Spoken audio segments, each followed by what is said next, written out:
আপনারা একটা জটিল প্রশ্ন আমাকে করেছেন, আমি মনে করি এর মধ্যে অনেক কিছু অন্তর্নিহিত থাকে। এর প্রধান অন্তর্নিহিত হচ্ছে জনগণের ভালোবাসাকে আমি উপেক্ষা করতে পারি না। আমি দেখেছি যে চাটমোহরের লোকজন যেভাবে আমাকে ভালোবাসে, ভাঙড়ের লক্ষ্য করেছি তদ্রূপ। ফরিদপুরে তেমন যাই নাই, তারপরেও আমি যতটুকু গিয়েছি তারাও তদ্রূপ। তাদের একই কথা। উন্নয়ন বলতে অনেক রকমের উন্নয়ন আছে, এত বিস্তারিত ব্যাখ্যা আমি যাব না। একটা মৃত্যুন্মুখ ব্যক্তিকে তার নিজ ইচ্ছায় জীবিত করে তোলা আল্লাহর রহমতে, আর একটা 10তলা বিল্ডিং একজনের করে দেওয়া, ওটা বড়, এটা আমার কাছে প্রতিমান হয় না। আমি বুঝি মানুষের কল্যাণ, এই কল্যাণের জন্য সব রকম উন্নয়নের জন্য আমি যার যা প্রয়োজন সেই প্রয়োজনে থাকি। যেমন একটি উদাহরণ, আমাকে রাত 10টা আসলে পাবেন, রাত 11টা আসলে পাবেন, রাত 2টার সময় আমাকে ডেকে নিয়ে বহু ঘটনা আছে। আমার আশেপাশের লোকজন গাড়ি নিয়ে আমি গিয়েছি হাসপাতালে। এই যে উন্নয়নের ধারা, অনেক উন্নয়নের ধারা। আপনারা দেখলেন হান্ডিয়ালের যে ঘটনা ঘটেছে, হান্ডিয়ালের কাজ শুরু হয়ে গেছে এবং চিফ ইঞ্জিনিয়ার কথা বলেছে আমার সঙ্গে গতকাল। আমি একটা সাধারণ পেটি এক্স-এমপি, হ্যাঁ, তিনি আমার সঙ্গে কথা বলে বলছে আপনার ব্যবস্থা করা হচ্ছে, আরো অনেক কিছু।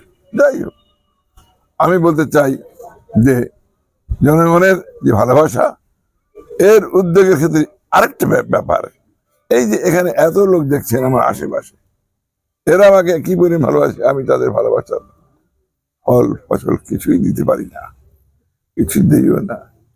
আমার মনের আশা, আমার মনের ইচ্ছা যে আমি জনগণ এবং কর্মী বাহিনী সবাইকে আমি আদরের সঙ্গে আল্লাহর রাহে আমি পৌঁছিয়ে দেব, এটাই আমার ইচ্ছা।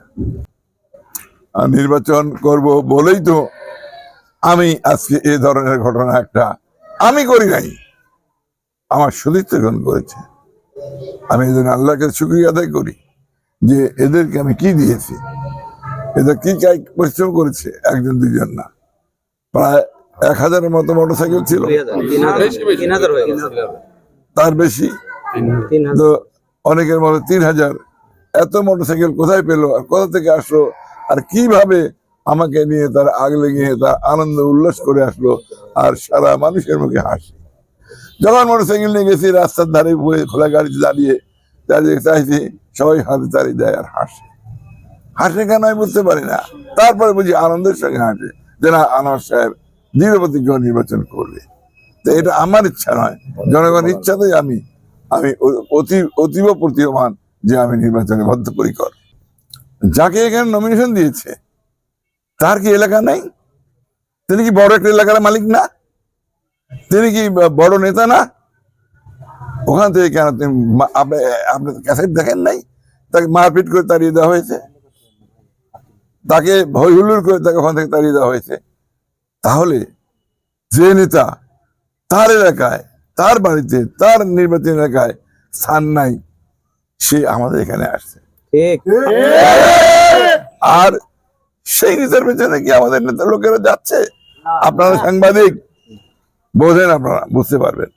আজকে একটা পত্রিকায় আসছে ফলাফল একটা, যেখানে আপনারা দেখে নেবেন, সেখানে আমার মতে হয়তো সঠিক হয় নাই, তারপরেও আমাকে যতটুকু আগিয়ে দেওয়া হয়েছে, হ্যাঁ, ওতে আমি তুষ্ট যে না, আমাকে বেশি আগিয়ে দেওয়া হয়েছে, আমি আগাই নাই।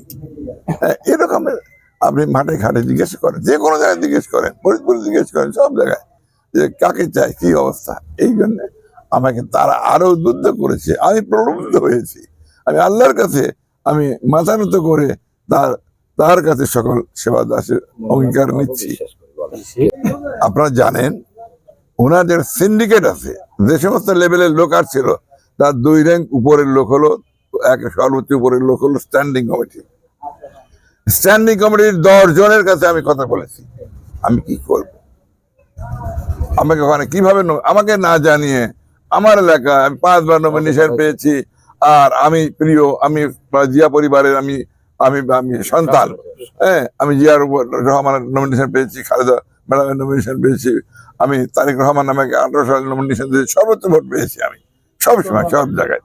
তাহলে আমি কি অপরাধ আমার? শোনো, তোমাকে ওখানে প্রাথমিক নমিনেশন দেওয়া হয় নাই, আমি ওকে বলছি আপনি এটা নিয়ে জিজ্ঞেস করেন আমার সঙ্গে চলেন, বলে দেওয়া হয় নাই, প্রাথমিক নমিনেশন বলে কিছু নাই।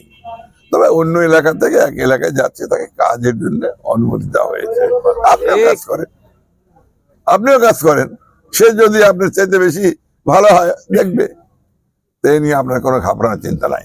নির্বাচনে মাঠে সর্বত্র আমার লোকজন আমি দেখছি, তারা বলছে এখানে আমার সরে পড়ার কোনো অবস্থান নাই, সুযোগ নাই, কিছু নেই। চূড়ান্ত মনোনয়ন তারেক রহমান আমাকেই দিবে, এটাই আমার কথা, এক কথা। এটি আশাবাদ।